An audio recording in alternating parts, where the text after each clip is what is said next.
Passons désormais à l'actualité. Un jeune homme est malencontreusement retrouvé mort ce matin à 6h46 d'overdose d'aspirine avec à ses pieds une lettre à destination de ses parents. Il semblerait qu'il se serait suicidé, oui malheureusement, face à une certaine difficulté scolaire stipulant sa mère. Affaire pour le moins troublante. Toutes nos pensées envers la famille et les entourages proches, les amis, et tout ça de toute façon, on s'en bat les couilles, à suivre.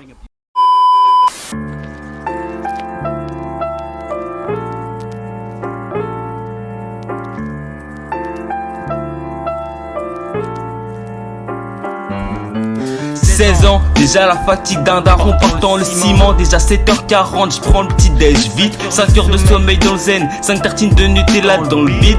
Pas le temps de faire un bisou à maman, 8h06 le bus arrive. Je monte à peine prêt, je tourne comme une derme. Se moque de moi un mec en Bentley. Putain de merde, la vie est une belle plaie. Des fois j'envie les STM, j'ai toute la journée figé devant la play. Je descends, va jusqu'au lycée, je vois ces skateurs aux yeux rouges plissés. Ces bandeuses aux cheveux lissés, ces bandits qui depuis ont glissé.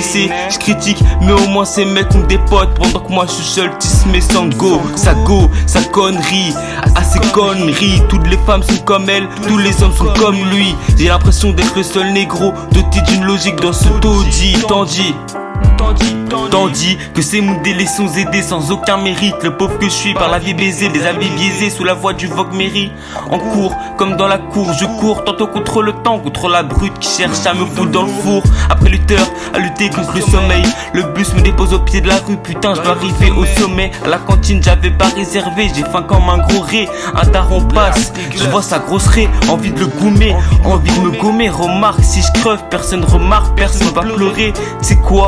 Nique sa mère, ce soir ma mère va m'entendre crever. Ras le cul de l'école, des notes de me faire boxer. Et comme j'ai pas les bonnes spé, pas de futur pour moi. Autant crever pour une fois que j'ai le choix. C'est décidé, ce soir je prends des dogmés. Contraire à mon dogmé, autant rejoindre le ciel que de continuer à le regarder. Adieu maman, adieu papa. Maman m'attrapera pas, c'est moi qui vais l'embrasser. Adieu maman, adieu papa. La mort m'attrapera pas, c'est moi qui vais l'embrasser.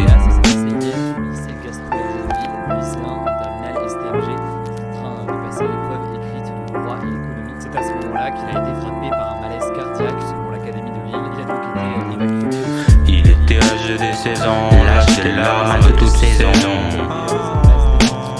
Dépressif et souriant après tous les saisons.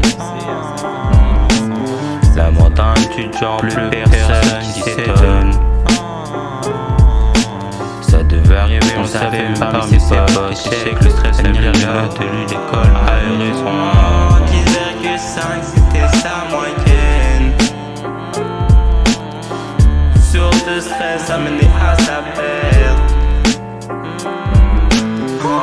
10,5 c'est sa moyenne. Source de stress amené à sa perte. Quoi encore? Quoi? Qu'est-ce que vous voulez? Bonjour madame, Oui. Excusez-moi de vous déranger, je suis journaliste. C'est bien. Et je souhaiterais vous interviewer avec beaucoup d'indiscrétion au sujet de l'incident de l'année dernière, putain de celui qui est merde. arrivé à votre fils. Je sais J'accepte, que j'accepte. beaucoup ont tenté avant moi, C'est bon, j'ai dit que j'accepte.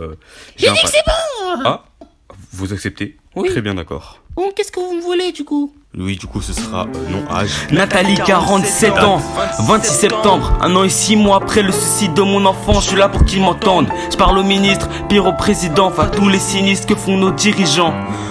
Mon gamin s'est crevé sous médicaments. Et c'est pas le seul, pense aux amis, aux parents qui pour surmonter le deuil se droguent sous médicaments. Crise de panique dès que je pense à son corps froid nu dans la chambre. Et ses amis et leurs questions indécentes. Mon mari qui passe ses nuits à chialer, ça y est. J'hésite à me descendre, plus aucun mot dans ma bouche. Mes collègues me fixent, quoi je louche, quoi je tique. Mon entourage ne fait que me pourrir, j'ai arrêté de sourire. J'ai plus confiance au psy, depuis que mon thérapeute a pris ma pension. Plus aucun entourage et mon mari ne parle que ma poussie. Que faire face à tous ces soucis? Oh non, Nathalie pense pas au suicide.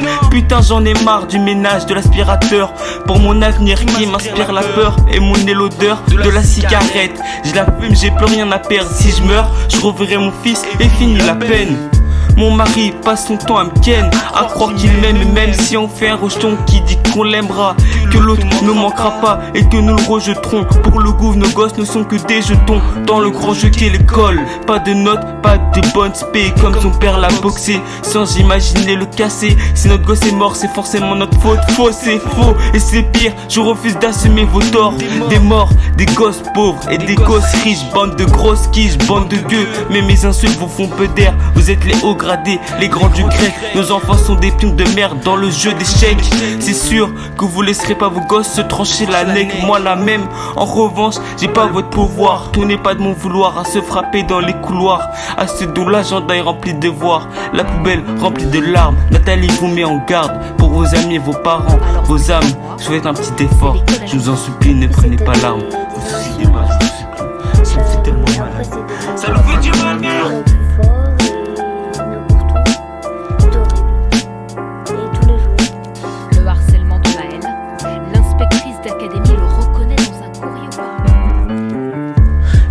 L'âge des 16 ans, l'âge des larmes à toutes saisons.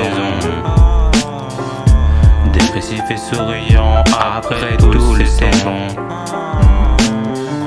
La mort d'un étudiant, plus personne qui s'étonne.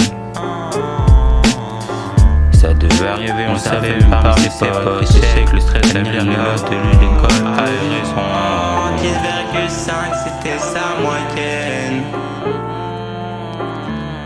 Source de stress amenée à sa perte. 10,5 c'est sa moyenne. Source de stress